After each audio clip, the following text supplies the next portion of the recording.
Challenger and also piloted the Skylab in the early 1970s, has died. He was 85. Weitz died Monday at his retirement home in Flagstaff, Arizona, said Laura Cutchin of the Astronaut Scholarship Foundation. No cause of death was given. A NASA biography says Weitz was among the class of 19 astronauts who were chosen in April 1966. He served as command module pilot on the first crew of the orbiting space laboratory known as Skylab during the 28-day mission in 1973. Weitz also commanded the first launch of the shuttle Challenger in April 1983. The 5-day mission took off from Kennedy Space Center in Florida and landed at Edwards Air Force Base in California. The Challenger was destroyed and 7 crew members killed during its 10th launch on January 28, 1986.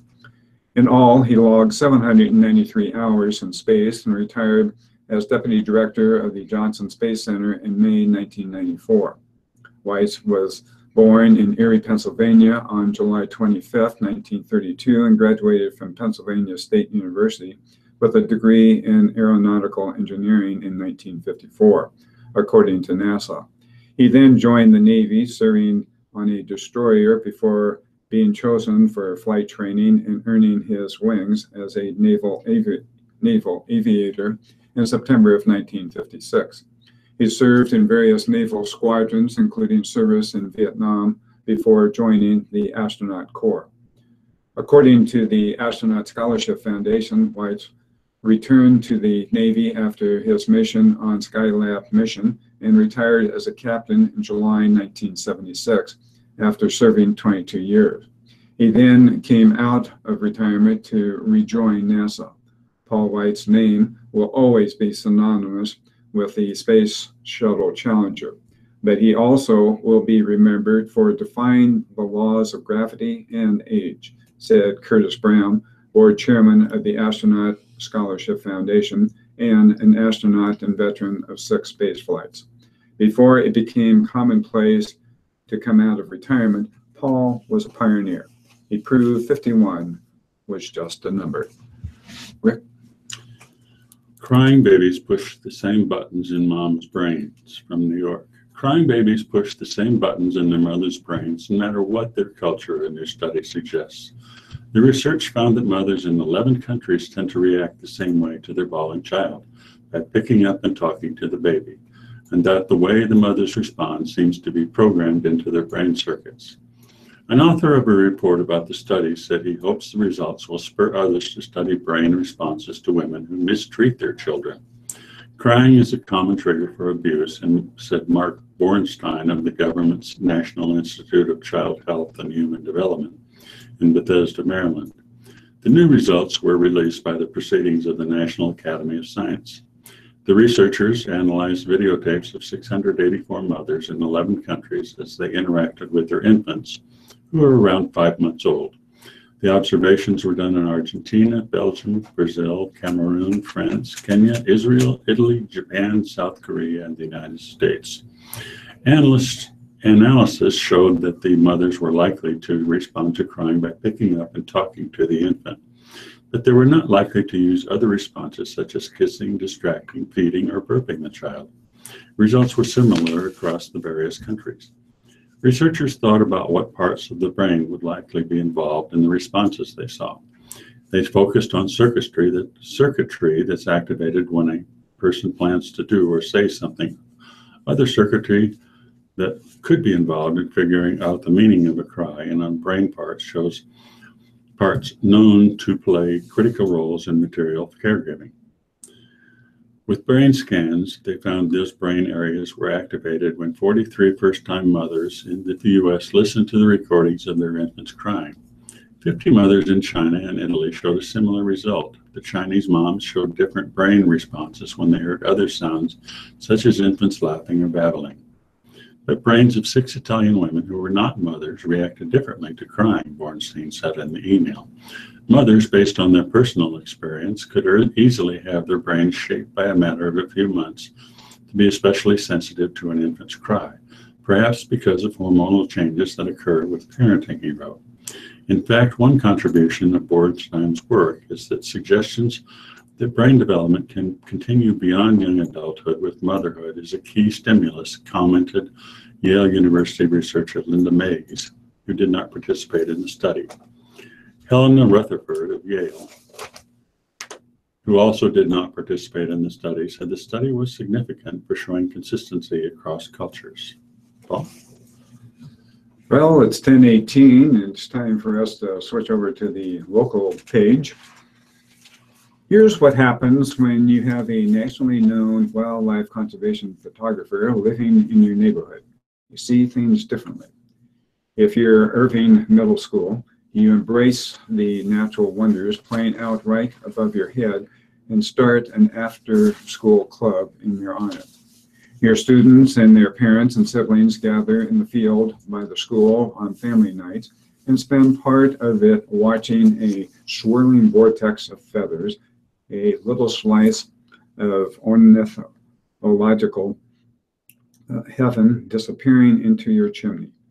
If you're the rest of Lincoln, you may or may not know about chimney swifts, neotropical migrating birds that spend summers nesting in the central and eastern part of the United States, including in Irving's chimney, before heading to the upper Amazon basin for the winter.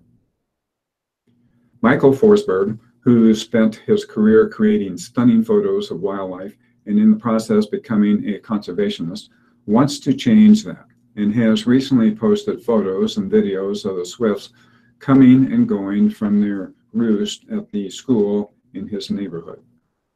A few years ago, neither Forsberg nor those who come and go from Irving every day knew much about them, until one evening when Forsberg was walking his dog. The photographer, who's lived near Irving for nearly 25 years, noticed kids playing soccer, pause, and point at the beautiful brick chimney. "Look at all those bats," he said. Forsberg initially thought they were bats too. Then he noticed that they were going into the chimney, not out. It was dusk, and bats are nocturnal. They'd be heading out for the night, not coming home. He did some research and learned they were chimney swifts, aerial insectivores that eat bugs like bats do. This, Forsberg points out, is a good thing. Swifts are sort of the day shift and bats are the night shift, he said. They're sort of a volunteer, non-GMO, chemical-free pesticide. Before America was settled by Europeans, the birds roosted in the hollows of old trees. But as those trees became lumber for bridges and buildings, the birds needed to find a substitute. They chose chimneys, often at industrial plants or atop churches and schools. Fun fact about the swifts, which nest and raise their young in the chimneys, they can't perch, but instead cling to surfaces, build nests along the sides of chimneys, and spend their days in the sky. When they leave the nest in the morning to go out, they're on the wing all day, Forsberg said. Although the swifts roost in other parts of Lincoln too, Irving was Forsberg's neighborhood, so he talked to the principal, who let him mount both still and video cameras on the chimney to capture images of the birds. Sixth grade science and social studies teacher Deanna Hughes agreed to sponsor a chimney swift club open to any student who cared about birds and other animals and protecting the environment in which they live. Now, starting its fourth year, the club has fostered partnerships with others who care about birds and nature. Forsberg makes it a point to come to a meeting each year, and University of Nebraska Lincoln ornithologist Mary Boonsberger Brown comes to nearly all of them. Members bring and do projects. They're most ambitious to date, creating brochures about the chimney swifts, complete with Forsberg's photos and a map showing their migratory pattern. They printed 100 of them last year and distributed them to neighbors.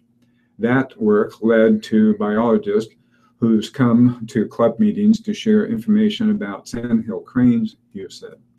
The projects aren't always about birds. They've studied the monarch migration, and a scientist has offered to bring in blanding turtles, which live in the sandhills and are considered endangered in some parts of the country. Interest in the club has spawned the beginnings of a new green club that will focus on recycling and similar issues, Hughes said. It definitely inspires me to know we've got this generation that cares so much about taking care of nature, she said. If I left Irving, this is what I'd miss the most.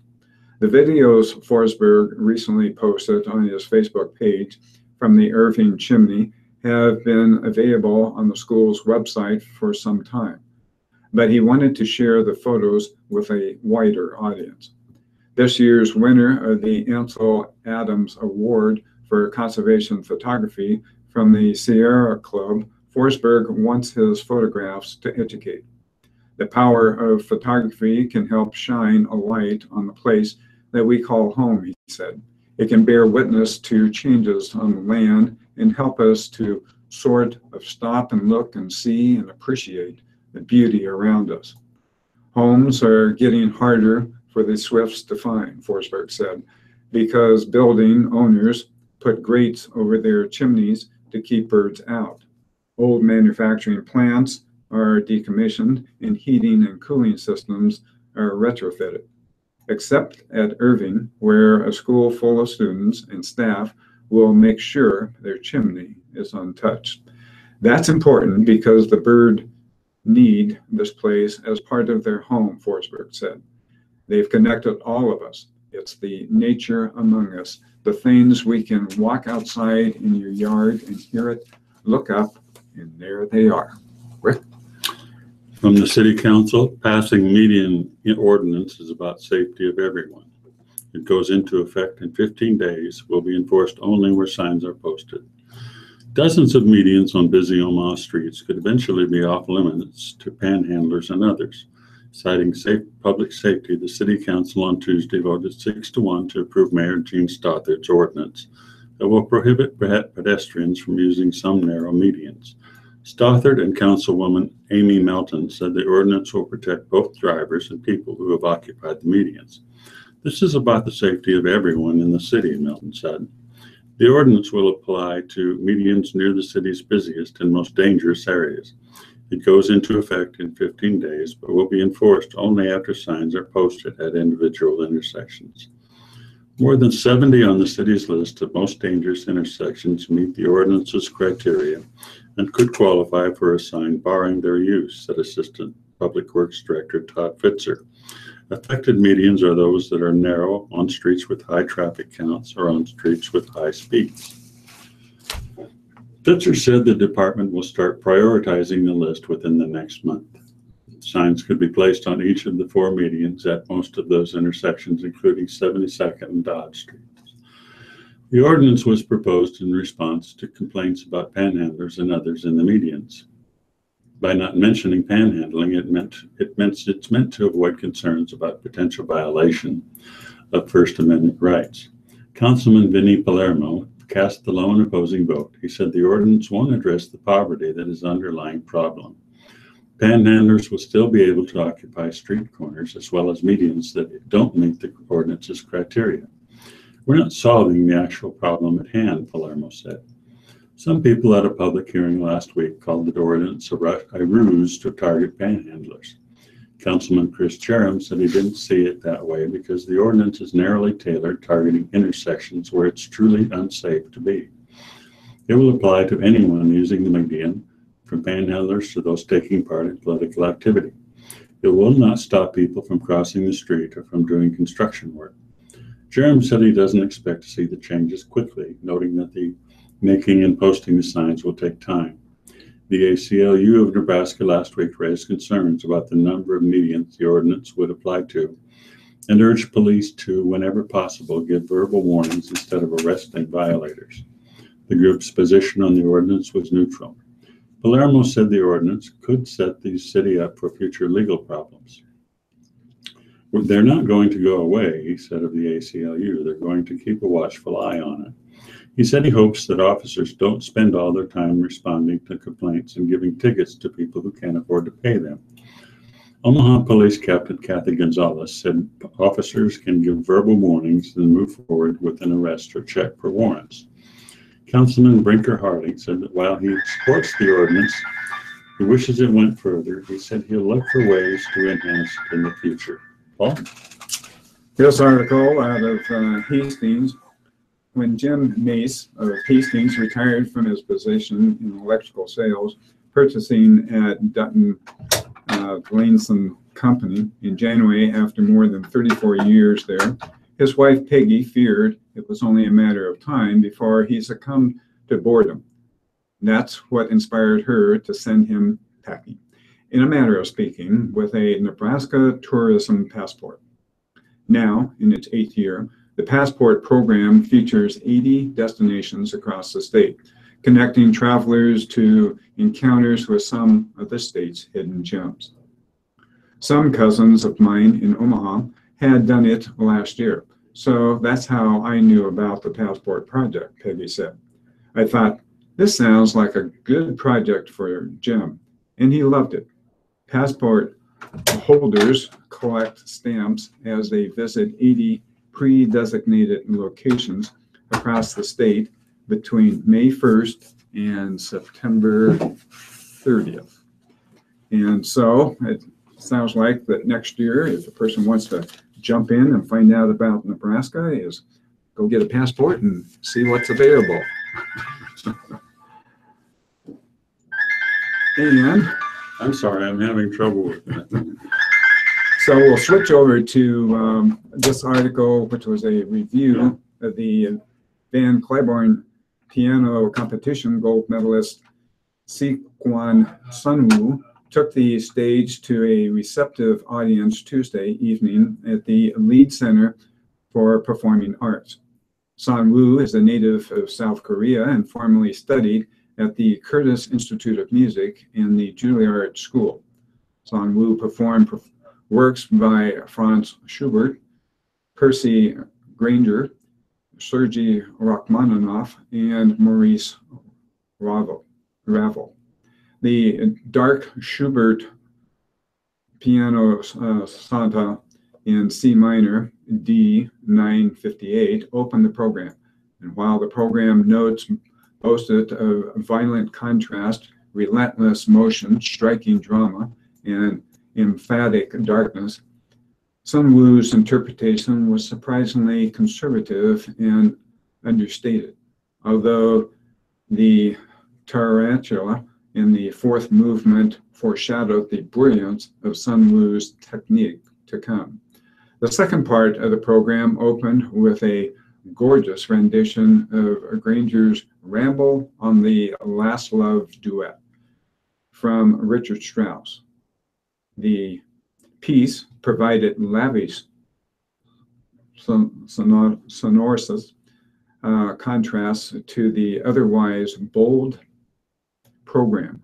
One patron audibly exclaimed, "Beautiful!" before the audience burst into applause. "Bravo!" instead. To this point, the program contained significant control and poise at the piano. We finally received the emotional outburst we were craving in the fiendishly difficult Rachmaninoff Sonata No. 2 in B-flat minor. Sunwoo easily manhandled the techniques of the piece. He truly doesn't miss notes. However, at only 28 years old, I question whether Sunwoo has truly earned or whether he is simply emulating the harsh brutality of real-world experience that the piece preaches. The program concluded with Ravel's La Valse, the standard meter of 3 that a waltz is so noted for, often hiccuped and stuttered, yet the technical prowess of Sunwoo was astonishing. Nevertheless, Sunwoo has a problem of rushing difficult portions of the piece, a problem that plagued him in the actual competition. Unfortunately, athleticism and acrobatics fill concert halls in the technical spectacle that is the current state of classical music. Well, we're going to switch over to the front page of the local page because Rick has taken a phone call and is not available right now. This article is entitled, "City Loses Money on Problem Houses." The city usually spends more money to get rid of problem houses in the neighborhood than it can get when it sells the property. And city council members usually comment on these lopsided transactions when the money-losing sales come to them for a final decision. Take the lot at 3268 Randolph Street, once a neighborhood eyesore, that will be the site of a new home, thanks to city efforts. The city demolished the stucco house at the address in October 2013 and is now selling the vacant lot to Kelly Custom Homes, which operates under the name Nebraska Cottage Company and plans to build a cottage there. But the transformation will cost taxpayers. The city will sell the lot for about $18,000, an agreement approved by the city council at its Monday meeting. The city paid nothing for the house, but it did cost about $12,676 to take care of back taxes, liens, and to get a clear title. It cost the city another $15,000 to demolish it. This is one of the areas where the city doesn't make money. Councilman Carl Estridge said during a public hearing on the sale. But the city's intervention makes the neighborhood nicer, increases property values, and decreases stress, he said. Neighborhoods just want the building to be gone, said David Lindus, Urban Development Department Director. So demolishing the building is already a significant improvement. The new house will likely have a property value of around $140,000, adding to city property tax revenues, Landis pointed out. And then we switch on that same article to the city's health department responded to a hazmat call last spring when duffel bags containing several containers of syringes labeled technetium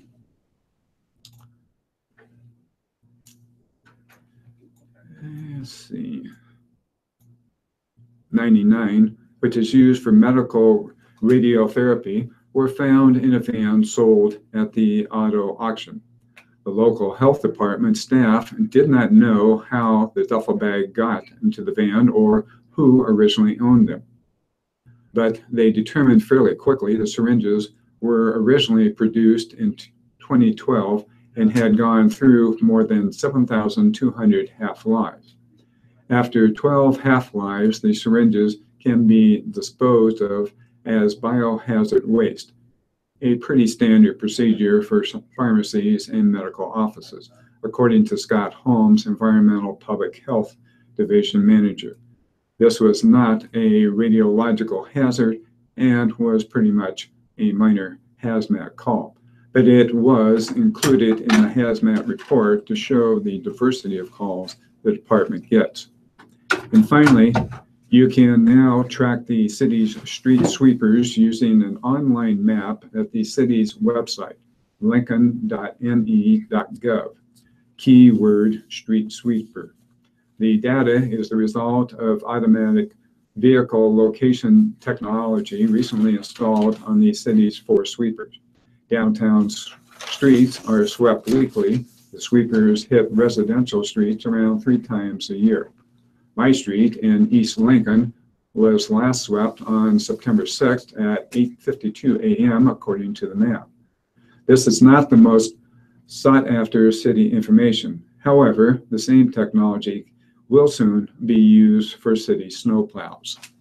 So, Rick, I'm sorry, I just got some very expensive news on my son's car, so I had to step out for a few minutes.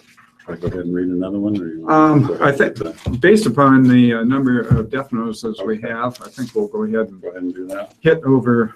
So I will be reading the death notices from the Lincoln Journal-Star. Okay. Arndt, Burdette Arndt, age 85, of Minden. Chuck's memorial service will be held at 10 a.m. on Thursday, October 26th at Lincoln Memorial Funeral Home on 14th Street. The family requests no flowers. Memorials should be directed to Legacy Estates Employee Fund.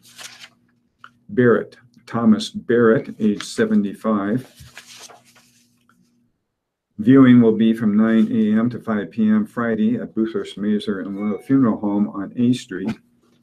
Rosary service will be at 7 p.m. Friday at St. Joseph Catholic Church on 77th Street, and the Mass of Christian Burial will be at 10:30 a.m. Saturday, October 28th at St. Joseph Catholic Church. Burial is in the Lincoln Memorial Park. The family requests memorials in lieu of flowers to the Catholic Social Services or Cystic Fibrosis Foundation. Beal, Levon Beal, age 85, of Lincoln. A celebration of life service will be at 11 a.m. Saturday, October 28th at Murray Christian Church. Memorial suggested to Cass County Historical Society or the church. Hammond's funeral service is handling the arrangements. Bussing, Joe Bussing, age 68, of Fairbury. No other information is available. Cole, Donald Cole, age 83. He was a veteran of the U.S. Army and also served in the U.S. Naval Reserve. Private service will be held in lieu of flowers, memorials to the Boys Town or People's City Mission. Lincoln Memorial Funeral Home is handling those arrangements. Cole, William Cole, which is different from Donald. There will be a graveside service with military honors be held at 3 p.m. on Friday, October 27th at Lincoln Memorial Park. The celebration of life will be at 2 p.m. on Saturday, October 28th at the Radiant Church on Vine Street. Memorials in care of the family. Davis, Elton Davis, age 95, of Pawnee City. No other information is available. Dubas, Peter Dubas, age 90, of Lincoln. He was a veteran. Funeral service will be at 11 a.m. Tuesday. That was already held on October 24th at the Ebenezer United Church of Christ. Boothurst Mazer and Love Funeral Home handled the arrangements. Fiscus, Darlene Fiscus, age 90. No other information is available. Fitzgerald, Liam Fitzgerald. A private family graveside service will be held Friday, October 20th at Calvary Cemetery, Infant of Prague. Boothurst Mazer and Love Funeral Home was handling the arrangements. Hofsnyder, Norman Hofsnyder, age 88, of Lincoln. He was a veteran of the U.S. Navy. A celebration of Lee's life will be at 2 p.m. Thursday, October 26th at Christ Lutheran Church. Memorials in lieu of flowers to Christ Lutheran Church. Boothurst Mazer and Love Funeral Home will be handling the arrangements. Hogenberger, Robert Hogenberger, age 51, of Lincoln, formerly of Emerson. No other information appears to be available. Cameroon Khan, age 25, of Lincoln. Service will be held at 10:30 a.m. Thursday, October 26th at Boothurst Mazer and Love Funeral Home. Lynn Scott, Alexandra Lynn Scott, age 15, of Eagle.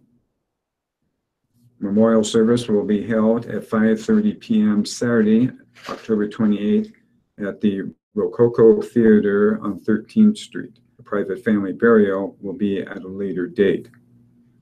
Boothurst Major and Love Funeral Home is handling the arrangements. Meyer, Lois Meyer, age 90, Deschler. Funeral services are being held in about 15 minutes today at St. Peter's Lutheran Church in Dessler. Kroll Funeral Home is handling the arrangements. Roger Novotny, age 56, of Lincoln, a celebration of life open house will be held from 2 to 5 p.m. Sunday, October 29th, at the Disabled American Veterans on 70th Street. Memorials may be given to the family. Lincoln Memorial Funeral Home is handling the arrangements. Myrtle Pankoki, age 90. Services will be at 3 p.m. Thursday, October 26th at St. John's Lutheran Church in Seward. Myrtle chose to donate her body to the University of Nebraska. The Medical Center, Volke Funeral Home in Seward, will be handling the arrangements. Pierce, B. Maurice Pierce, age 96, of Lincoln. Funeral service will be at 11 a.m. Saturday, October 28th at the Lincoln Church of Christ on Vine Street. Memorials to the Lincoln Church of Christ Kitchen Fund or Nebraska Youth Camp Fishing Dock Fund. Lincoln Memorial Funeral Home is handling the arrangements. Samuelson, Doris Samuelson, age 92. A memorial service will be held at 11 a.m. Saturday, November 4th at Broadway United Methodist Church. Doris donated her remains to the University of Nebraska Medical Center. Burial of ashes will be at a later date at Andrew Cemetery in Friend. Memorials may be given to Broadway United Methodist Church or the Council Bluffs Public Library. Wander, Charles Wander, age 82, of Nebraska City, formerly of Syracuse. Funeral service will be at 2:30 p.m. Thursday, October 26th at the Fusselman Allen Harvey Funeral Chapel in Syracuse. Memorials to the family for their choice. Waters, David Waters, age 77, from Superior. Services will be at 10 a.m. Thursday, October 26th at Megru Price Funeral Home in Superior. And finally, Dwight West, age 69, at Fairmont. Memorial service will be at 10:30 a.m. Monday, October 30th at the Fairmont Community Church in Fairmont. No visitation as cremation has occurred. Memorials to the Fairmont Rescue Squad or Fairmont Community Church. Rick? From the Omaha World Herald, Augusta, Carolyn Christine Augusta, age 77. Mass of Christian burial will be Thursday, October 26th at 10 a.m. at St. Joan of Arc Catholic Church, followed by a luncheon at the West Center Chapel of P.B. Hoff and Dorothy Cutler. Memorials to the Methodist Hospital Foundation Lung Cancer Study, or to Josie Harper Hospice House. Arnold, William G. Bill Arnold, age 91. He was a U.S. Excuse me. He was a U.S. Navy veteran. The visitation will be held Wednesday, 5:30 to 6:30 p.m. Funeral services will be held Wednesday, 6:30 p.m. at Roeder Mortuary, 108th Street Chapel. Memorials to the Tangier Shrine Transportation Fund. Barber, Jeanette N. Barber, a celebration of Jeanette's life will be held on November 11th from 1 to 4 p.m. at Village Green Clubhouse in Omaha. No memorials are requested by her family. Barrett, Julia Jakes Barrett, age 90. A Mass of Christian burial will take place on Thursday, October 26th at St. Agnes Church at 10 a.m. Interment at St. Mary's Cemetery. Carisco Larkins Taskowich Funeral Home is handling the services. Blair, Gary D. Blair, age 76. Complete obituary and services will be at a later date. Boucher, Joel S. Boucher, age 86. He was a veteran and a Mason. A Masonic service will be held Wednesday, 6 p.m., followed by a reception, a visitation with the family until 8 p.m., all at the Cutler O'Neill Meyer Woodring Bayless Park Chapel. A funeral service Thursday, 11 a.m., at the funeral home. Interment in Memorial Park Cemetery. Memorials are suggested to the Masonic Temple Building Fund or the Union Pacific Museum. Christian, William Bill Albert Christian, age 58.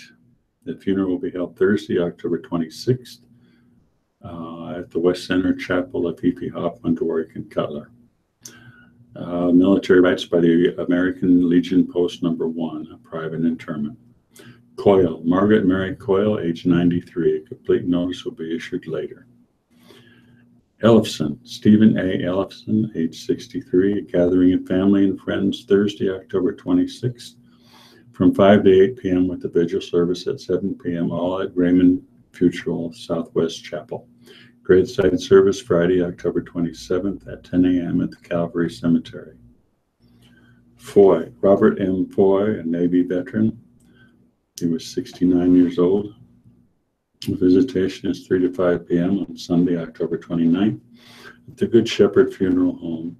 Funeral service at 10 a.m. and Monday, October 30th at the Salem Baptist Church in Omaha. Interment at the Omaha National Cemetery. Fuchs, Dorothy Fuchs of Omaha, formerly of New Salem, North Dakota. Memorial service will be held at 11 a.m. Friday, October 27th at the King of Kings Lutheran Church, Missouri Synod. Lunch will follow the service. Visitation will be held 1 hour prior to the service at the church. Cremation has taken place. Burial will be held at the Lutheran Cemetery in New Salem, North Dakota. Green, J. Patrick Green. Services will be held Wednesday, October 25th at 10 a.m. in the Trinity Episcopal Cathedral. John A. Gentleman, mortuary and crematory is handling the services. Grell, Leroy Grell, age 81, of Emerson, Nebraska. Private family service will be held at a later date. Condolences may be directed to Karen Grell, P.O. Box 203, Emerson, Nebraska 68733. Gustafson, Samuel P. Gustafson. Memorial service on Friday, October 27th at 11 a.m. at Christ Community Church. Memorials are suggested to the First National Bank Sam's Memorial Fund. Fifi Hoffman, Doric, Cutler is handling the services. Hackley, James T. Hackley, he was a veteran. Complete notice will be issued later. Harvey, Patricia L. Patty Harvey, age 54. Complete notice will be issued later. Hoffmeyer, Ardith Ann Hoffmeyer. Services will be held at 11 a.m. October 27th, United Methodist Church in Humboldt. Waring Mortuary in Humboldt is handling the services. Johnson, Lila Hope Kennedy Johnson, age 96. Services are pending. Kramer Funeral Home is handling the services. Carnes, Marilyn Ann Nigro Carnes, age 70. Graveside celebration of Marilyn and Ronald's reunion will be held Friday, October 27th at 11:30 a.m. at Calvary Cemetery. Memorials to the V Foundation for Cancer Research. Kearns, Ronald Peter Kearns, age 67. Graveside celebration of Marilyn and Ronald's reunion will be held Friday, October 27th at 11:30 a.m. Calvary Cemetery. Memorials to the V Foundation for Cancer Research. Kelly, John L. Kelly, age 62. A complete notice will be issued later. Corisco Larkin Staskowich Funeral Home is handling the services. Kirkemeyer, Klaus Kirkemeyer, age 60, of Lincoln, was born in Dusseldorf, Germany. Funeral will be held on Saturday, October 21st in Lincoln. Kula, Winifred Bernice Kula, age 96. Mass at 10 a.m. Interment at the Calvary Cemetery. Memorials to Our Lady of Lourdes Catholic Church or Cystic Fibrosis Foundation. Fifi Hoffman, Doric Cutler is handling the services. Lake, Richard P. Lake, age 89. He was a veteran. Services Friday, 11 a.m. at Roder Mortuary, 108th Street Chapel. Interment at the Holst Lawn Cemetery in Utan, Nebraska at 2:30 p.m. In lieu of flowers, memorials to the Scott Catholic High School or charity of your choice. Land, Lavelle Land, age 84. Cremation was held at H.P. Hoffman Dworak, West Cutler Chapel. McDaniel, Antoinette Lillian McDaniel, age 76. Memorial service will be held Sunday, October 29th at 2 p.m. at Bellevue's Memorial Chapel. Memorials should be directed to the family. Bellevue Memorial Chapel is handling the services. Meyer, Rosemary C. Soros Meyer, age 80. A massive Christian burial will be held Thursday, October 26th at 10:30 a.m. at St. Gerald Catholic Church. Memorials to the St. Gerald Catholic Church or American Cancer Society. H.P. Hoffman Dworak Cutler is handling the services. Merrill, Randy L. Merrill, age 39, and no services are scheduled. Miller, Herman Bud Miller, age 98. Visitation 4 to 6 p.m. Friday, October 27th at Kaler Dolce Mutual Mortuary. Funeral service 10:30 a.m. Saturday, October 28th at Wildwood Christian Church in Papillion. Memorial suggested to Project Compassion in San Diego, California. Mueller, Sylvia Mueller, age 83. Funeral services will be held Thursday, October 26th at 11 a.m. at the Fusselman Allen Harvey Funeral Home in Louisville, Nebraska. Fusselman Allen Harvey Funeral Home is handling the celebration. Munchrath, Mary A. Munchrath, age 91, and complete notice will be issued later. Newman, Dorothea May Newman, age 82. Services will be held Wednesday, October 25th at 10:30 a.m. at Christ Community Church, interment in Mount Auburn Cemetery. H.P. Hoffman Dworak Cutler is handling the services. O'Brien, Tim O'Brien, age 57, of Creston. Funeral will be at 11 a.m. Thursday, October 26th at Pearson Family Funeral Home and Crematorium Center in Creston, Iowa. Interment will be at 3 p.m. Calvary Cemetery in Stewart, Iowa. Memorials may be directed to the family to be determined. Online condolences may be left at pearsonfuneralhomes.com. Okerson, Marcine J. Okerson, age 94. Funeral services will be held Friday, October 27th at 10:30 a.m. at the First Lutheran Church in Papillion. Interment in the Cedar Dale Cemetery. Visitation Thursday, October 26th from 1 to 8 p.m. at the mortuary with family receiving friends from 5 to 8 p.m. Memorials are suggested to the First Lutheran Church Memorial Fund or Josie Harper Hospice House. Kaler Dolce Mortuary is handling the services. Palma, Alice Grace Palma, age 96. Services will be held Thursday, October 26th at 10 a.m. at the Carisco Larkin Chapel to St. Bridget Catholic Church for Mass at 10:30 a.m. Entombment in the Calvary Mausoleum, memorials to the charity of your choice. Petty, Carol Lee Carl Petty, age 85, who's a veteran. Celebration of Life, a gathering Thursday, October 26th, 5 to 8 p.m. at Bethany Funeral Home Chapel with military honors. Interment at the Foster Cemetery in New Hampton, Missouri. Bethany Funeral Home is handling the services. Roten, Lyle Robert Roten Sr., age 77. He was a veteran. A memorial service will be held on Friday, October 27th at 1 p.m. at Kramer Funeral Home, located at 6302 Maple Street in Omaha. Robinson, Eric R. Robinson, age 68. A cremation has already been held at the Roder Mortuary, Ames Chapel. Shada, Mildred Millie Yanni D. Shada, age 93. Services will be held Saturday, 10:30 a.m. at St. Mary Antiochian Orthodox Christian Church. Visitation Friday, 5 to 7 p.m. with a memorial prayer service at 7 p.m. at St. Mary Antiochian Orthodox Christian Church Interment in Evergreen Memorial Park, memorials to St. George Orthodox Church in Kearney, or St. Mary Antiochian Orthodox Christian Church in Omaha. Simpson, Scott J. Simpson, age 54. A complete notice will be issued later. Stroud, George E. Stroud Jr. A graveside service will be held Monday, October 30th, at 11:30 a.m., West Lawn Hillcrest Memorial Park. Sucra, Florence Arlene Sucra, 93. Funeral service is scheduled for Saturday, October 28th, 10:30 a.m. at First Evangelical Lutheran Church in North Platte. Memorials are suggested for either the North Platte Public Schools Foundation or Midland University in Fremont. Vanier, Robert Vanier, age 88. At Robert's request, his body was donated to the Nebraska Anatomical Research Board for the advancement of medical science. Memorial service will be planned at a later date. Viskerna, Earl H. Viskerna, age 86. Funeral will be held 10 a.m. Friday at St. Paul's Lutheran Church in Millard. Visitation 5 to 7 p.m. Thursday at the funeral home, Prusnabity Funeral Home in Wahoo, Nebraska. Interment at the Pleasant Hill Cemetery in Omaha. Memorials to the family for later designation.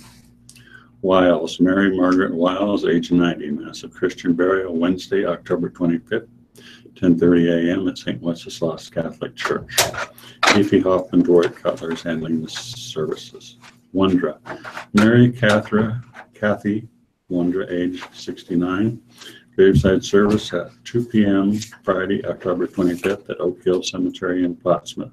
Memorials to the family. And finally, Zamora, Michael Anthony, Tech Sergeant, U.S. Air Force, Zamora, Michael Anthony. Age 30, funeral service will be held Friday, October 27th at 2 p.m. at Cape Art Chapel. Memorials to Addies with Lutheran Family Service, serving active military veterans and their families, and Wounded Warriors Project. Bellevue Memorial Chapel is handling the services. Listeners' memorials to the Radio Talking Book Network are tax deductible and will go a long way in keeping Radio Talking Book on the air. Please keep Radio Talking Book in mind when memorials are listed at Donor's Choice or your favorite charity. Donations should be sent to Radio Talking Book Network, 7101 Newport Avenue, Suite 205, Omaha, Nebraska, 68152. Thank you for being a Radio Talking Book Network listener and supporter. Okay. The live reading of the Lincoln Journal-Star and the Omaha World Herald after our customary 11 a.m. break. First, we want to remind you that you're listening to the Radio Talking Book service brought to you from Omaha, Nebraska through the cooperation of KIOS-FM in Omaha and statewide through the facilities of the NET Radio and Television Network. We've been proudly serving our blind and visually impaired listeners for over 43 years, and we are proud to continue doing so. And before we return to Paul and Rick, let's listen to the senior lunch menus as read by Jane Nielsen. Greetings, this is Jane with the Meals on Wheels menu for Wednesday, October 25th. Baked cod loin in pesto cream sauce, mashed sweet potatoes, green beans, dinner roll with margarine, cinnamon apples, and 1% milk. And just a reminder, you can hear the senior lunch menus every day at 11 a.m. right here on Radio Talking Book. And before we return to the papers, let's hear once again from Jane Nielsen. Greetings, this is Jane with Radio Talking Book Service with a message from Sheriff Fair. Fall is in the air. This makes us at Sheriff Fair hungry for some yummy soups and sandwiches. You can satisfy your fall cravings by joining us at Panera Bread on 7825 Dodge Street on Wednesday, October 25th between 4 and 8 p.m. You can help Sheriff Fair provide affordable transportation options to those in the Omaha area experiencing vision loss by simply enjoying some good eats at Panera Bread. A portion Thinks of it's your the module purebred that connects purchase the will be transmission donated to the rest Share of wiring on in the Wednesday, car. October 25th. $1,000. $4 It and takes a 8 week to get it here. All you have to do is present the Wow. Share Fair flyer Yeah. when you purchase Yeah, that's your not what you want to You wake can up. download No. the flyer at shareafair.org or call 402-827-9814. So We look forward to enjoying some good he's eats going to have at my Panera car for a Bread, week. again at 7825 Dodge Street. Okay, On so October you're going 25th out of town, you're from flying 4 there, to right? 8 I'm flying on Wednesday. Also, extra Took coupon me books down. are Me available and for my Share mom Fair down to the in November airport. and December. Very much, Jane. And once again, turning it back over to our dynamic duo for the second reading of the Lincoln Journal-Star and Omaha World-Herald. Once again, reminding you that this portion of the program brought to you by a grant from the Omaha Association of the Blind. Here again are our stars, Paul Murphy and Rick Meyer. Okay, I'm flying over, the editorial page, and it looks like I've landed on an article, so here we go. This is from the editorial page of the Lincoln Journal-Star. Last week, Nebraska officials unveiled new prescribing guidelines for painkillers, the latest positive development in combat to the opiate wave that continues to claim thousands of lives coast to coast. The state can't feasibly prevent all overdoses and deaths from opium-derived drugs, both licit and illicit, but both elected governmental and health industry leaders can keep taking smart steps to stem the tide, as they've done to reduce the risk and make it harder to obtain dangerous amounts of opiates. Through equal parts geography and policy, Nebraska has been fortunate to be among the states responding the lowest number of per capita opiate hospitalizations and deaths, primarily from abuse of painkillers. Yet a large bust of fentanyl, a powerful concentrated illegal opiate whose use is on the rise in Omaha this month, highlights the wave that reached the state and will keep evolving. So too has the state's response. The recently announced voluntary guidelines are designed to help doctors properly manage patients' pains with opiates and alternatives. They were coupled with a drug monitoring program that launched January 1st to require all prescriptions of controlled substances be entered in a state database. With the former aiming to combat overprescribing of opiates and the latter designed to raise red flags on both doctor shopping and pill mills, Nebraska has added more tools in 2017 to its already well-stocked arsenal to fight the silent scourge.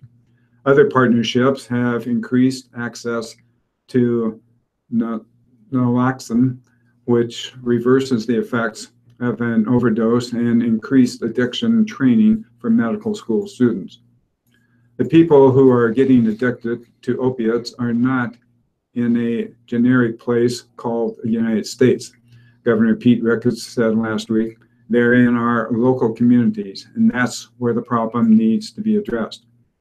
Nebraska had the luck and luxury to be proactive instead of reactive, and the efforts of Ricketts, Attorney General Doug Peterson, and other state leaders have been critical as national aid remains frustratingly slow to materialize. The federal government must end its dithering and declare opiate abuse a national emergency. Doing so would open up access to sorely needed federal funds to combat an outbreak that killed more than 33,000 Americans in 2015, according to the Centers for Disease Control and Prevention. Nebraska, though, accounts for a disproportionately small figure. The State Department of Health and Human Services indicated at least 54 of Nebraska's 149 overdose deaths in 2015 were opiate related. Similarly sized West Virginia, the crossroads of the crisis, reported opiates were involved in 638 overdose deaths the same year, according to the state's Health Statistics Center.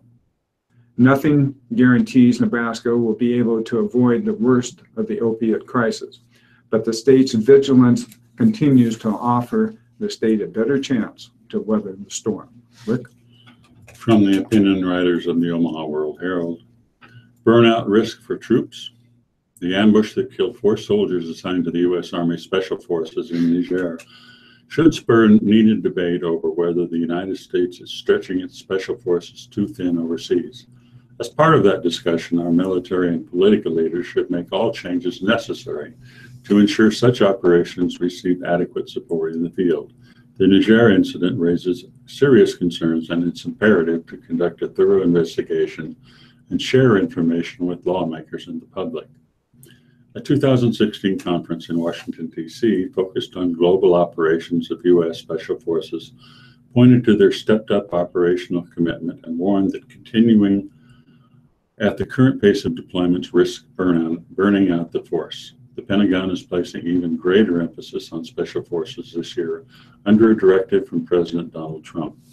In Africa, the U.S. Special Operations Command is currently operating in 20 countries. U.S. personnel provide military training in numerous African nations and operate a large military base in the country of Djibouti. U.S. personnel also aid in direct military operations. In Somalia last year, a major U.S. airstrike killed 150 fighters with the terrorist group al-Shabaab. In 2014, a U.S. air attack killed the then leader of the organization. Al-Shabaab, which has links to al-Qaeda, remains a potent force. This month, it detonated 2 truck bombs in the Somali capital of Mogadishu, killing more than 300. Our special forces are a major military instrument, but are we overextending them? That should be a topic for significant discussion by our leaders in Washington, including members of the Midlands congressional delegation involved in national security policy. And village finances. The state auditor's office says it found evidence that a Nebraska woman siphoned $265,000 from 2 small communities where she kept the books. Those villages hired Ginger Newhart as clerk to help make sure local finances balanced and to help village boards avoid making major financial mistakes. Hiring her might prove their biggest mistake, but the boards serving 380 of Nebraska's smallest communities could learn from losses in Alvo and Memphis. The most important lessons: trust a little less, backstop a little more. For some villages, that might mean independent monthly or quarterly checks with the bank to confirm that the numbers match up. For others, that might mean hiring an independent auditing firm or shifting to computerized check writing. Perhaps the University of Nebraska at Omaha's College of Public Administration can help villages address that issue. In any case, state lawmakers should avoid setting broad brush requirements for villages. One size does not necessarily fit all, particularly when dealing with Nebraska communities of 100 to 800 people. This is a problem that village boards can solve themselves. Paul? This letter to the editor. When Bill Moose was introduced as the new athletic director at the University of Nebraska-Lincoln, I did a thorough background check on the most reliable source the web has to offer, Wikipedia. I'll say it right here. I saw Mr. Moose time was with Oregon. He helped take a program from irrelevancy in most sports to legitimacy, all while becoming the poster child of Nike. I also saw his fallout with Phil Knight and how he drove him out of Eugene. I studied his time at Washington State and how he hired the unique Mike Leach to help shape the Cougars' existence in the Pac-12. After reading up on Mr. Moose, I was intrigued but not blown away by this hire. It wasn't until a dose of reality set in that I thought to myself, who did we want? An AD is a lot different than a football coach. There are no Nick Sabans or Urban Meyers of the AD world. The only name that got people I spoke with excited was Chris Del Conte, a long shot from the start, who publicly stated weeks ago he had no interest in leaving TCU. People wrote Moose off as the wrong hire before he started in Lincoln. I would strongly encourage fans Give Mr. Moose a chance and quit griping about the perfect hire that doesn't exist. That was written by Nick Weimer of Lincoln. Rick. In a column by Petula Dvorak, toughest job in the military. Gerald Myrna served 22 years in the Marine Corps, and his last job was probably the toughest. It wasn't his time as a platoon sergeant during the bitter, muddy, and bloody battle for Outpost Vegas during the Korean War, and it wasn't his 13 months of combat duty at Phu Bai in Vietnam. No, it was the year he was at Joint Base Andrews, serving as one of the 5 casualty notification officers, the guys who knocked on your door with the bad news. It's an art, really, knowing the right thing to say as the bearer of the worst possible news. The procedures for the Army Casualty Program of 2015 reminds the officers they cannot be too personal and they cannot give out too much information. They need to remember to leave their script in the car and turn their cell phones off. They shouldn't touch the family members. They shouldn't rush through the notification. For children, speak to them at their level, eye to eye, and never ever use the term passed away. Always use definitive terms such as killed, died, or dead when making the notification, said subsection G, page 28 of the Casualty Manual. Training manuals is the art of the human compassion, something defined in the subsection of a military procedure manual. You know how much training I had? Myrna 87 asked. 0. There's no science to this, he said, and you not only had to go out and tell them, we lived with them, stayed with them through the arrangements, he said. It's more than just making a call. It's one of the toughest things I did, and one of the reasons I retired early. Myrna stopped our phone conversation to turn off the Fox News channel in his Arlington, Virginia home. It's all that's on the news, this thing, he said, referring to the controversy over President Donald Trump and his conversation with Maisha Johnson, the widow of Army Sergeant LaDavid Johnson. One of the Green Berets killed in an ambush this month in Niger. Maisha Johnson said that the president struggled to remember her husband's name, and she said his clumsy condolence made her staggering loss even more bitter. The president said he knows what he signed up for, but it hurts anyway, she said in an interview with ABC News' George Stephanopoulos. Myrna said he knows how hard it is to say the right thing. It's a horrific job to just get it right. But he'll agree that the president's words weren't the right ones, certainly not what he or his fellow officers would have said, but I think his heart was in the right place. Casualty notification officers rarely speak out, but when they do, nearly all of them say the same thing. It was the hardest part of their careers. Myrna remembers the families who cried, the ones who got quiet, the ones who screamed, the ones who got violent. There's no two alike. No two families react the same, he said.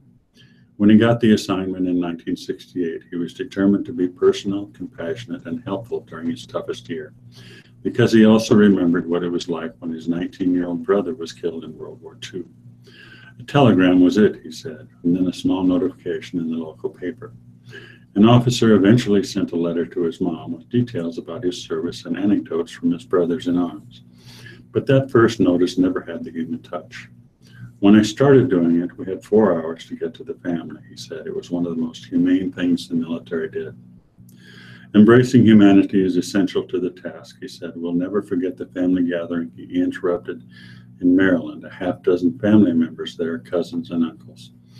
A first cousin got so angry he hit me, Myrna said, and I understood that. The man calmed down, apologized, and shook Myrna's hand. He told me, "I'm sorry, sir," Myrna said, and I told him I was sorry also. Eventually, the Defense Department came up with protocol, scripts, and training. Myrna's advice, throw it all away, forget the rule books, he said. What it's really all about is common sense. Use your feelings, go in there with what's in your heart. Pretend that's your mom you're talking to. Think of how you'd react if someone knocked on your door with that news. Myrna knew how to take a punch, how to have humility and humanity when facing a fellow American's lowest moment. That's called leadership. We could use more of it. Paul? I certainly agree with that top of that article, toughest job. This is still on the editorial page of Lincoln Journal-Star. It was written by Don Riemann, who serves on the Southeast Community College Board of Governors and Farms in Pawnee County. I recently voted in favor of an increased tax levy that will help improve the facilities at Southeast Community College. It was a difficult decision. As a farmer, I too have been critical of the high property taxes this state demands of farmers and ranchers. I ran for this office because I felt rural areas have been ignored by SCC. Out of the 15 counties SCC serves, the focus and majority of the money was going to one county, Lancaster. Since joining SCC's Board of Governors 2 years ago, I have demanded that SCC give attention to teaching skills and educating the people of rural communities. To that end, we're on the verge of opening 6 learning centers in different communities, which will provide the training to fill local needs for those areas. A plant manager in Falls City spoke to me pleading that he can't find qualified welders to maintain his business. One of those learning centers will train those workers to fill Falls City's industrial needs. The facilities in Beatrice and Milford are run down and in need of replacement. The students who attend these campuses are the backbone of rural Nebraska. Mechanics fix our equipment, nurses care for our families, and agriculture major improve our farms and ranches. I voted against last year's SEC bond issue because I felt it was excessive and too much money was being spent on the Lincoln campus. A community college educates and doesn't need an extravagant building to lure students. The locality and cost are the attraction. Notwithstanding my vote against the bond, I am aware of the state of disrepair our buildings suffer. While SEC students do not need marble pillars, they do need a roof that doesn't leak. Our mechanics, nurses, welders, and agriculture employees are trained by SEC. For Southeast Nebraska to keep businesses, we must provide the needed training and skills to fill those jobs. One can't blame a business for moving if it can't find skilled workers. I am acutely aware that this state relies too heavily on property taxes. A group of legislators and politicians recently criticized SEC's tax levy. I remind the reader that these are the same people who have failed to provide meaningful property tax relief for the past decade. These are the same elected officials who cut state funding to SEC by 3.5% last year and another 0.5% this year, a loss that exceeds $1 million without even giving serious debate for property tax relief. As farmers ask for property tax relief, our legislature and governor instead debate income tax cuts that will benefit Omaha and Lincoln. This property tax increase will train the skilled workers or rural Nebraska. This is why I voted for it. Thank you to those who have reached out and discussed this important matter with me. Rick?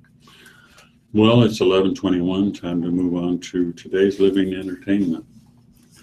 From Molly Kavanaugh's Mamaha.com column, fairness is a tough concept to teach. What is fair? As a parent, it's an ever-changing landscape. I try to be fair as much as my sometimes scattered, sleep-deprived, and overstretched mind can be. And in a household with an energetic 7- and 5-year-old, there's no easy feat some days. Sure, fairness doesn't always work out, but most things are fair and precise for both Declan and Mara. Eat a good dinner and you get an after-dinner treat. Finish all your homework and or pick up your things and you can earn yourselves 30 minutes of weeknight TV time. But where the fair waters start getting murky is when it comes for that little extras life has afforded each of the kids, or my husband and me as the only adults in residence. This includes later bedtimes, the primo spot on the couch, or sharper life skills. Right now, Mara is currently very concerned with how fair it is that her brother can read, but she can't. It's not fair is a trope humans have been coining since the first time someone felt he was unreasonably given a bad turn. Kids especially love this phrase, and not just little kids. This includes big kids and teenagers. Well, to be honest, all of us are kids at heart when it comes to feeling the universe should do us right. The only phrase equally as worn out as "that's not fair" as its popular retort, "life's not fair." But tonight I'm saying, no, let's take this broken down figure of speech out of the rotation because it's just plain lazy. I'm not pointing fingers. I'm not standing on some ivory tower soapbox when I write this, because I do it too. It's so easy to just blurt it out. I've caught myself saying those exact 3 words to my small folk a lot. When I think back to when or why I did it, it was usually because I was tired, they were relentless, and I wanted the conversation to just stop. But saying life isn't fair is in itself not fair. It's not that it's not true. I simply think it's a concept that we trot out when we are too overwhelmed or exhausted to explain an injustice, perceived or with merit. I know I do, and if there is one job I think I should be doing as a parent, it's helping guide these incubating global citizens. The world isn't fair, I know it. You adult readers know it, but kids are still working at figuring out how this thing called life. So the world isn't always fair, but the world can be good and it can be just. It might take me an extra minute or 2 to explain the why of a perceived injustice, but it's on me, they're bound to do it. Although, let's be honest, there's no such thing as explaining life to a kindergartner in less than 2 minutes. But hey, it's everybody's world. So pulling my weight in the construction of decent humans is the least I can do, that and recycling. Seriously, explaining justice is staying on top of the recycling are the absolute bare minimums I can be contributing to making the earth a little nicer. I may not be fair. I know there are others making bigger and better improvements. It's as close as just as this working mom can get. Paul? Well, it's time to ask the doctor. Dear doctor, I am a 72-year-old male with no health problems other than GERD, which is well controlled, and neurological problems associated with a back injury and surgeries. But in the past 8 months, I have gone from 189 pounds to 142 pounds. Initially, I attribute this to stress over my wife's death 6 months ago, but now I don't know. A general physical, along with blood tests, CT scans of the chest and head, and x-rays of the chest, have found nothing unusual. What should I do? Dear reader, I can understand why you're worried. Although unexplained weight loss is relatively common, an estimated 15 to 20% of adults over 65 will have unintentional weight loss if followed over 10 years. Your degree of weight loss needs to be investigated further. After all, you've lost 25% of your initial weight. In 15 to 37% of cases, cancer is the underlying cause of unintentional weight loss. The tests you list show that your doctor has searched for a possible malignancy and ruled out any cancers already. He or she should also rule out gastrointestinal malignancies. Together, a colonoscopy and upper endoscopy can detect cancers of the colon, stomach, and esophagus. Other potential causes of weight loss, seen 10 to 20% of the time, are stomach ulcers, inflammatory bowel disease, or another gastrointestinal disease. I would expect some symptoms with this, such as poor appetite, stomach pain, or diarrhea. Again, an endoscopy or colonoscopy can help rule out these causes. As for infection, that too can be a cause of weight loss, but it's often associated with sweats and fevers. And the imaging studies or blood work likely would have found the cause. Similarly, blood tests would have identified high thyroid levels, uncontrolled diabetes, and adrenal insufficiencies, all of which can lead to weight loss. Potential illness aside, studies have shown a consistent small degree of weight loss among people who lose a spouse, especially among older couples. For some, the weight loss is largely a side effect of difficulties in food preparation, especially if the person who passed had been the one preparing the meals. In those scenarios, taking a more active role in food shopping and preparation or having a service deliver meals are both good options. But for many people, the cause is not focused on the practical, but is rather much deeper and more complex. The loss of a partner, especially if it was unexpected, is clearly traumatic. For that reason, I want to gently suggest that you do not discount psychiatric causes as a reason for your weight loss. Anxiety and depression can cause a decrease in appetite, which in turn leads to weight loss. Depression can also lead to isolation and dampen the desire for certain activities, such as exercise, which then leads to decreased muscle mass and weight loss. Bereavement groups, other family members, or religious organizations can help manage these feelings, as can psychological therapy. For extreme cases, antidepressants, such as are on the market, might be needed to help boost both mood and appetite. Because many of the physical causes appear to have been ruled out, and the weight loss coincides with the passing of your wife, I would encourage you to get help adjusting to the changes you've experienced. Difficult though it may be, now is the time to focus on the life ahead. Rick? One of my favorite actors. Cancer claims Emmy-winning actor at 89. Robert Guillaume, who rose from squalid beginnings in St. Louis slums to become a star in stage musicals and win Emmy Awards for his portrayal of the sharp-tongued butler in the TV sitcoms Soap and Benson, has died at age 89. He also voiced Mandel Rafiki in The Lion King. Guillaume died Tuesday at his home in Los Angeles, according to his widow, Donna Brown Guillaume. He had been battling prostate cancer, she told the Associated Press. Among Guillaume's achievements was playing Nathan Detroit in the first all-black version of Guys and Dolls, earning a Tony nomination in 1977. He became the first African-American to sing the title role of Phantom of the Opera, appearing with an all-white cast in Los Angeles. While playing in Guys and Dolls, he was asked to test for the role of an acerbic butler in Soap, a primetime TV sitcom that satirized soap operas. The minute I saw the script, I knew I had a live one, Guillaume recalled in 2001. Every role was written against type, especially Benson, who wasn't subservient to anyone. To me, Benson was the revenge for all those stereotyped guys who looked like Benson in the 40s and 50s movies and had to keep their mouths shut. The character became so popular that ABC launched a spin-off simply called Benson, which lasted from 1979 to 1986. The series made Guillaume wealthy and famous, but he regretted that the character's wit had to be toned down to make him more appealing. The career of Robert Guillaume, pronounced with a hard G, Guillaume, almost ended in January 1909 at Walt Disney Studio. He was appearing in the TV series Sports Night as Isaac Jaffe, executive producer of a sports highlight show. Returning to his dressing room after a meal away from the studio, he suddenly collapsed. The 71-year-old actor had suffered a stroke, the result of a blood clot that blocked circulation of blood to the brain.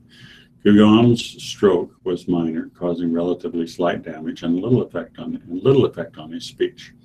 Guillaume resumed his career and traveled as a spokesman for the American Stroke Association. He also made appearances for the American Heart Association. He was born fatherless on November 30th, 1927, in St. Louis, one of 4 children. His mother named him Robert Peter Williams. When he became a performer, he adopted Guillaume, a French version of Williams, believing the change would give him distinction. His early years were spent in the back alley apartment without plumbing or electricity. An outhouse was shared with 24 people. His grandmother rescued him from his alcoholic mothers, taught him to read, and enrolled him in a Catholic school. He worked in a department store, the post office, and as St. Louis's first black streetcar motorman. Seeking something better, he enrolled at St. Louis University, excelling in philosophy and Shakespeare, and then at Washington University in St. Louis, where a music professor trained the young man's superb tenor singing voice. After serving as an apprentice at theaters in Aspen, Colorado, and Cleveland, the newly named Guillaume toured with Broadway shows Finian's Rainbow, Golden Boy, Porgy and Bess, and Pearlie, and began appearing on sitcoms such as The Jeffersons and Sanford and Son. Then came Soap and Benson. Paul? Very talented. All right, let's switch over to Dear Amy. My husband and I are middle-aged. We got married 5 years ago. My husband's parents live out of state. I only met them one time before we got married, and now see them about twice a year for a day or two. Every visit or phone call is ended with them saying, "Love you." It makes no difference if I am alone or with my husband. I understand them saying this to my husband, but it is very awkward when this statement is addressed to me. They are nice people, and I like them, but I don't love them. They barely know me, and I really doubt that they love me. Any suggestions on how to fill the awkward silence after they say, love you? Awkward. Dear Awkward, there are many different kinds of love, and the way we express our feelings of affection are usually established in our birth family and home culture. I'm going to assume that your family is much more reserved than your husband's, and there is nothing wrong with that. But there is also nothing wrong with what your in-laws are doing. Please don't doubt their feelings. They likely loved you before they even met you, because for them, when you got married, you instantly became a member of the family. Plus, their son loves you.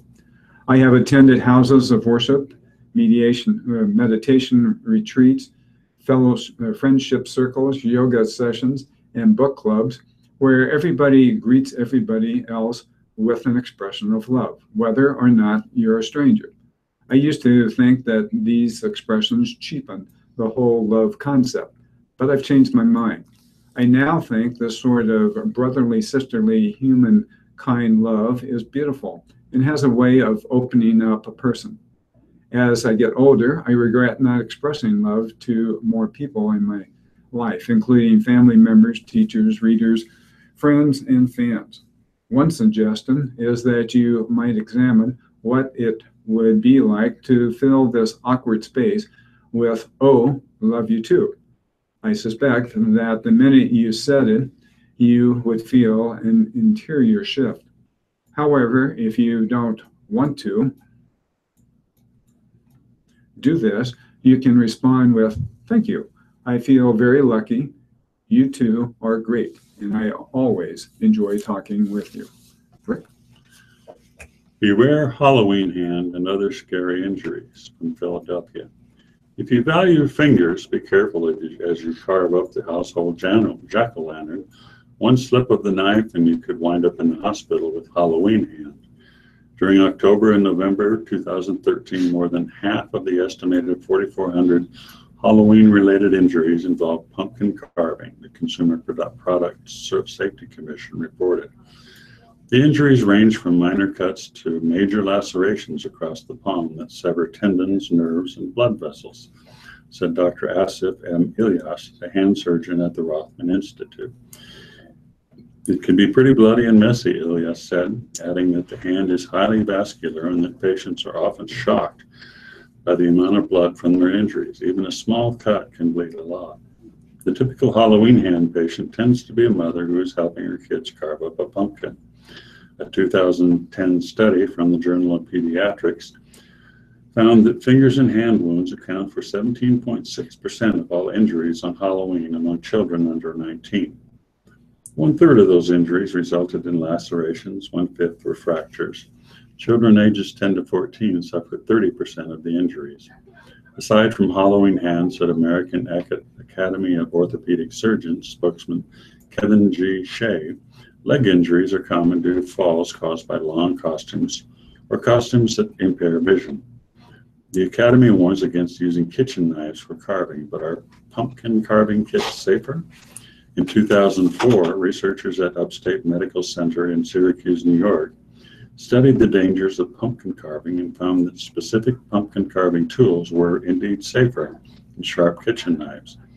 Safety tips for carving pumpkins include: always carve the pumpkins in a clean, dry, well-lighted area. Look for softer, riper pumpkins that are easier to cut. Make sure there is no moisture on the tools or on your hands. Enlist kids to help scrape out the seeds and let them use a marker to help create the design, but only adults should use the knife. Use pumpkin decorated kits, especially designed for carving, and don't mix alcohol and pumpkin carving. I always found that very disgusting. Well, since we're on the Halloween theme, Halloween is a week away. It's time to start planning what will be on the party table for your little goblins and witches. Food experts say it's fairly easy to come up with treats for a Halloween shindig for the kids. Treats can run the gamut from sweet snacks to savory culinary delights. Cheryl Melinda, a chef and president of the American Culinary Federation of Chefs of Northwest Indiana, said it's always nice to get the kids involved in the planning and creation of party foods. Melinda said she's made a variety of items for Halloween parties in the past. Dishes include cupcakes topped with chocolate-covered marshmallows that can be decorated to look like monsters or ghosts. She's also made a dirt cup with gummy worms and Milano cookies for headstones that you can write on. When making treats for kids, you have to keep in mind any peanut allergies, Melinda said, adding that Rice Krispies treat pumpkins are a safe sweet for the kids. Clear plastic gloves with a candy corn in each finger for a nail and filled with popcorn is a hit as well, and I can imagine that one. Melinda has also made Oreo cream and cheese truffle balls for Halloween parties. You dip them in chocolate topped with a chocolate wafer, cookie, or half of an Oreo. Attach a Hershey Kiss on top with chocolate and then drizzle orange, purple, or bright green on the brim of a hat. Then attach a set of eyes to make witches, she explained. Chef instructor Gloria Haffer of After School Matters in Chicago said it's always a good idea to give children a chance to help out. Kids love anything hands-on, so easy recipes make them feel useful and a part of the activities. The smiles on their faces after they prepare the food for the parties is priceless, Haffer said. Of course, they probably have eaten half of what they've made, but Absolutely. I think that's part of the smile too, right? I don't think my wife ever finishes off the Rice Krispie treats. I think they're gone before anybody else gets to it. Well, it's time to move on to business and markets. City faces claims over M's Pub fire. A host of old market business owners have updated legal claims to allege that the city of Omaha bears some responsibility for losses as a result of a massive blaze in January 2016 that gutted M's Pub and destroyed other downtown businesses and condos. Old market businesses and owners representing M's Pub, Nouvelle Eve Boutique, Home Goods Store Niche, and Florist Habitat claim the city allowed the Metropolitan Utilities District to put a gas shutoff valve on the side of the 11th Street instead of in the middle of the street. Accordingly, lawsuits updated in August state that the city knew or should have known that a gas valve in the middle of the parking stall was a potential hazard in the event of a fire like the one that damaged the buildings containing the businesses. The parking stall and others on 11th Street should have been closed while a contractor working for Verizon was operating an underground drilling machine in the area.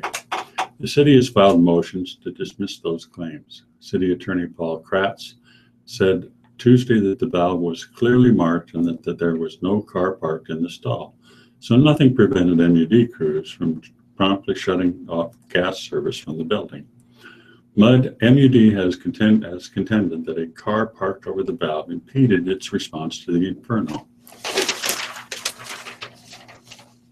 But a December 2016 report from the Nebraska Fire Marshal's Office said there was no car parked over the utility covering at the time of the fire.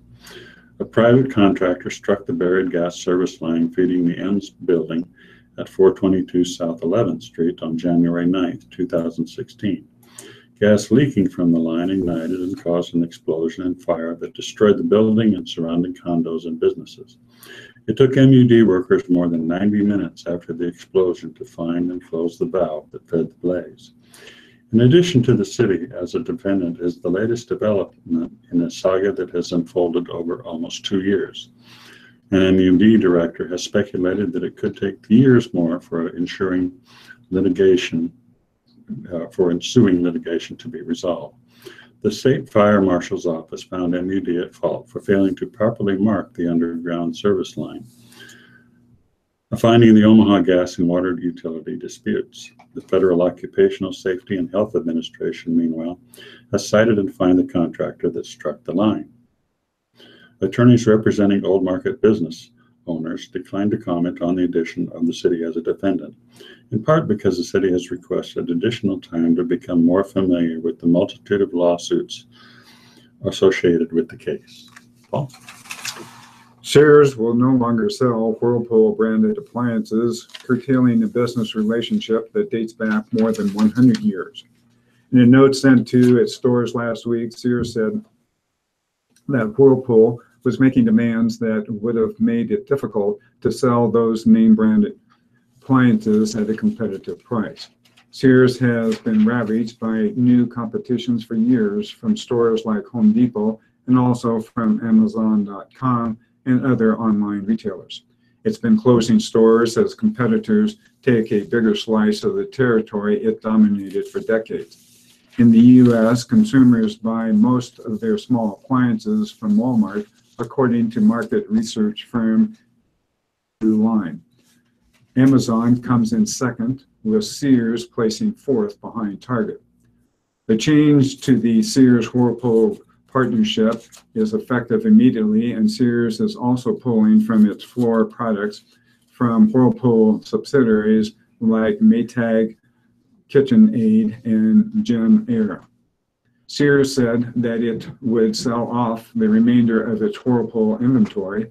Its stores will now only sell its Kenmore products and other brands like LG, Samsung, GE, Frigidaire, and Bosch.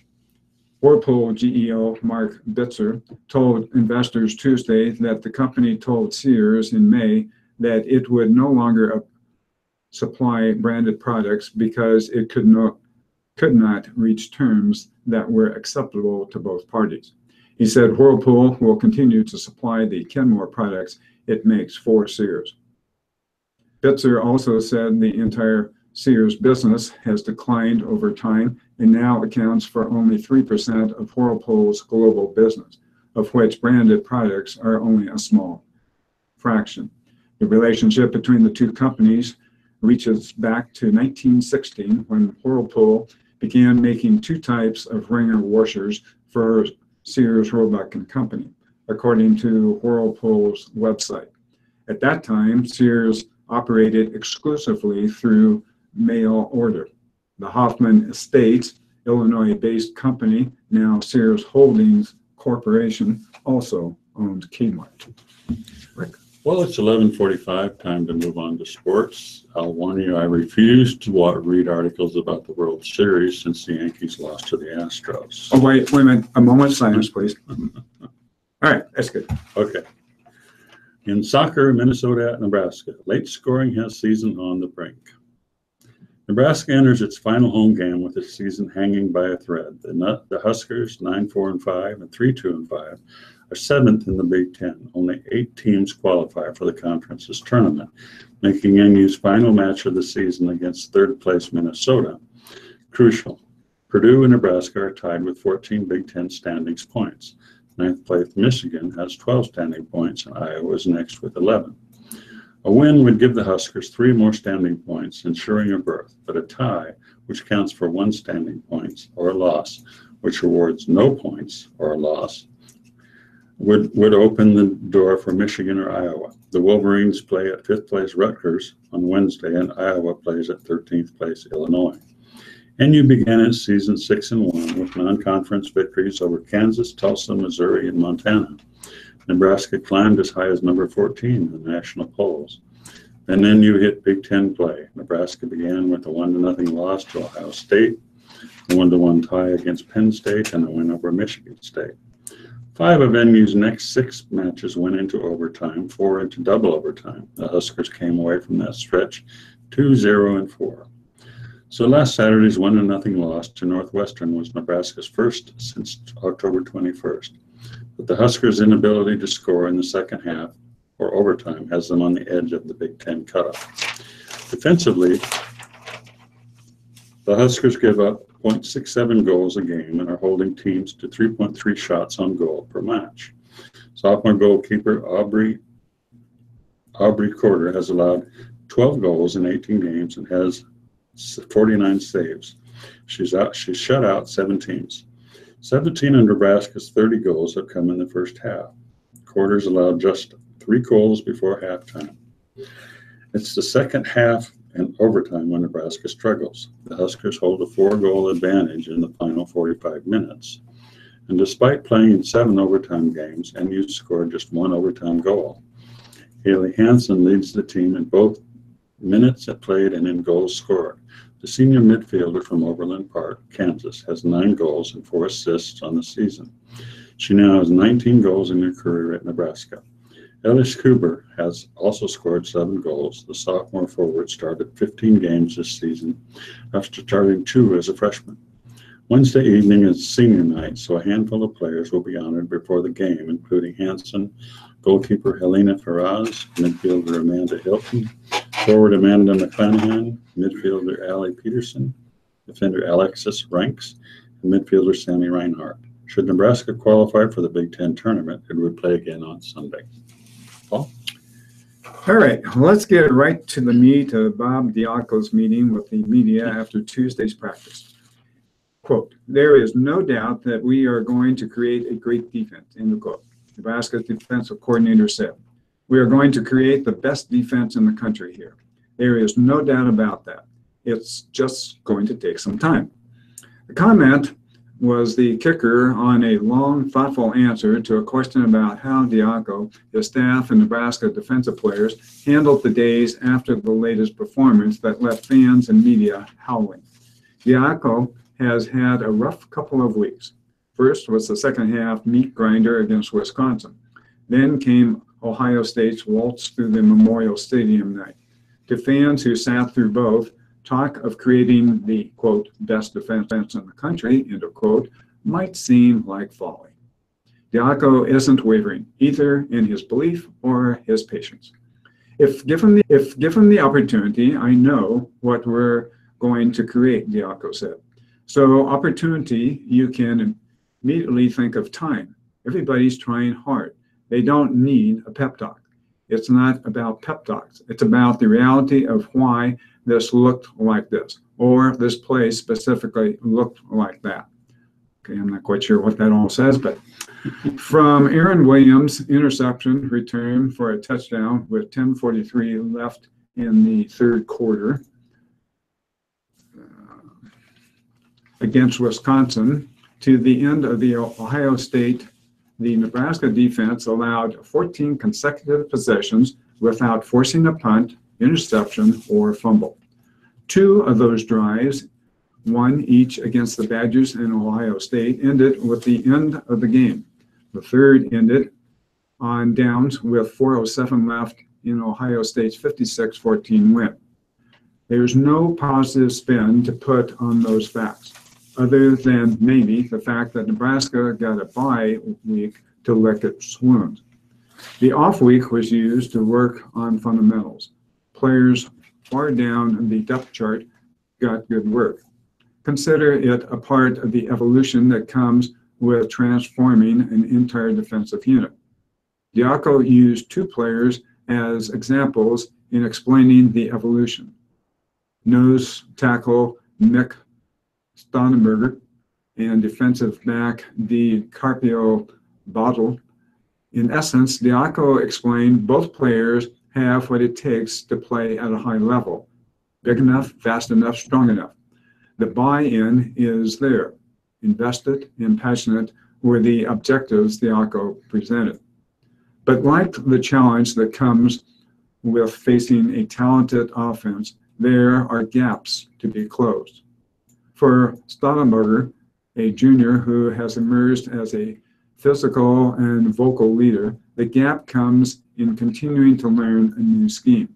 For Bottle, the redshirt freshman who has learned on the fly at both corner and safety, the gaps are twofold: a new scheme and an adjustment to high-level college football as a young player. Those gaps are what need to shrink, Diaco explained, and every player has gaps of varying sizes. This isn't powder, add water, shake, Diaco said. It's a holistic, all-encompassing, all-consuming process to create a great defense, and it takes time. It remains to be seen if time is on the side of Diaco and the Huskers. 5 games remain, 4 against teams from a Big Ten West division that is anything but settled behind Wisconsin. But until any reckoning comes, the work will continue. Like we said, it's about eliminating and minimizing those gaps and identifying honestly the gaps and being consistent with that per person, per circumstance, and taking accountability of that, Diaco said. And then here's the plan to eliminate it. So we can get to a point where there is no gap between my individual matchup and my ability to produce. Rick? In college basketball, don't overlook Texas teams, but Kansas is still the class of the Big 12. There was a feeling of familiarity at the Sprint Center on Tuesday. Down one hall walked the TCU trio of Vladimir Brodzianski, Ahmed Hamdi, and Kenrick Williams, while the Baylor trio of Menu Lecomte, Joe Lual-Aquil Jr., and Nuni Omet stood down the other. Boy, try to say that again. I won't. Texas Tech seniors Keenan Evans, Justin Gray, and Liam Stevenson huddled together nearby. 3 schools from Texas, all led by seniors who have been through the Big 12 grind. I think it has a chance to be a special year in Texas, and for Texas Tech especially, because of the seniors, says Red Raiders coach Chris Beard, who is embarking on his 2nd year in the league. More familiarity, all those Texas schools are still chasing Kansas. The Jayhawks have won at least a share of the regular season league title 13 consecutive years and are the favorites once again. They received all but 1 vote in preseason polling of coaches, and that was only because Kansas boss Bill Self couldn't vote for his own team. He gave his nod to another senior-laden bunch from West Virginia. The Jayhawks lost National Player of the Year Frank Mason III to graduation, NBA lottery pick Josh Jackson after 1 season in Lawrence, and big man Landon Lucas, who developed into one of the premier post defenders in the game.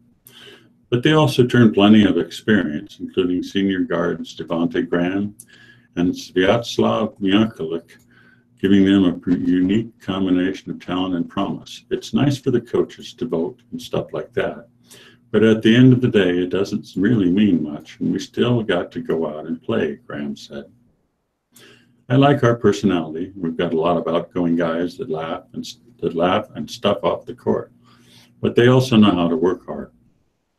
There are other schools returning a bevy of seniors, including the Mountaineers, whose backcourt of Jevin Carter and Dexter Miles Jr. could be among the best in the nation. But there are also teams that are going to be in major rebuilding mode this season. That includes Iowa State, which won the Big 12 tournament the last time it was in the Sprint Center. The Cyclones were led by senior guards Monty Morris and Naz Mitro Long, and had a bruiser in the paint in Deontay Burton. But all of them are gone, leaving a massive void on Coach Steve Prohm's roster. All those seniors are off and doing extremely well from our last 2 years, and now we're moving into year 3 with a brand new group, he said. And we've got some young guys, but we still have some old guys, some 5th-year transfers that we'll have to bring them along. Paul? Draymond Green showed Dennis Smith Jr. no sympathy. Have been appropriate. A welcome to the league moment happened in Dallas on Monday night when the Mavericks' promising point guard went at the Golden State veteran and the NBA's top defensive player with hopes of dunking on him.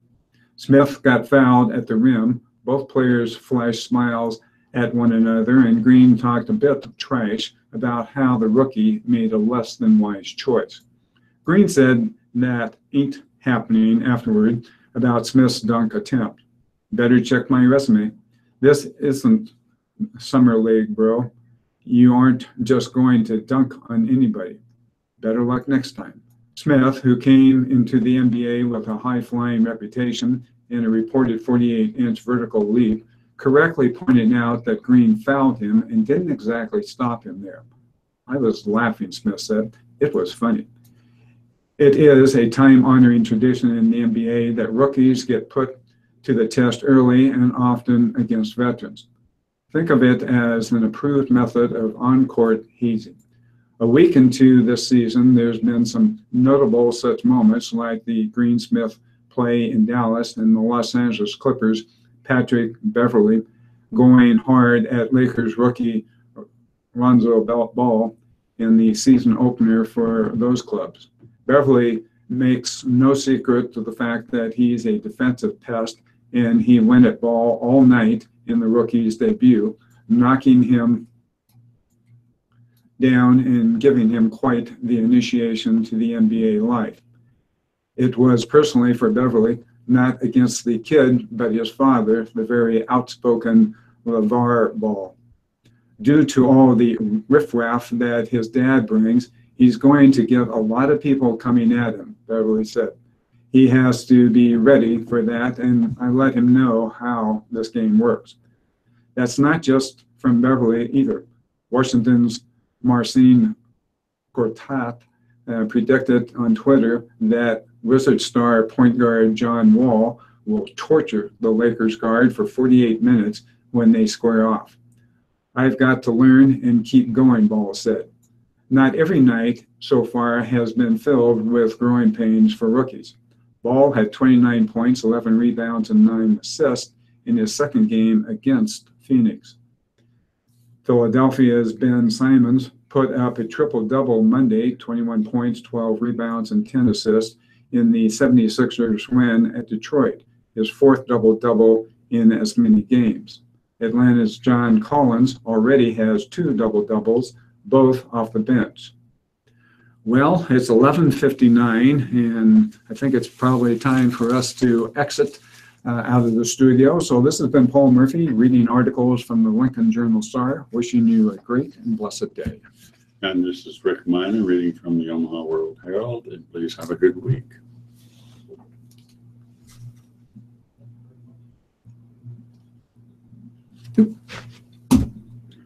We didn't get Oh, well. Oh, yeah. I'm taking my car in Friday for just an oil change, but when I was up in Rapid City, taking my grandson out to eat, and I still don't know how it happened.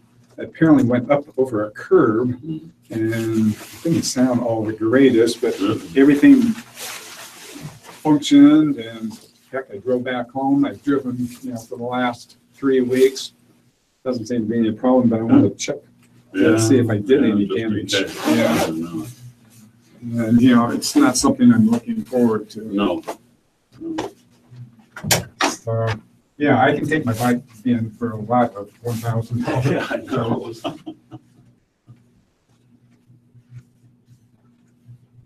Okay, since you're having a great party in here, you're welcome. See you tomorrow.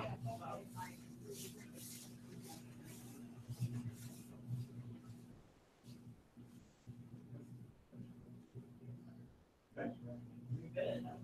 You too.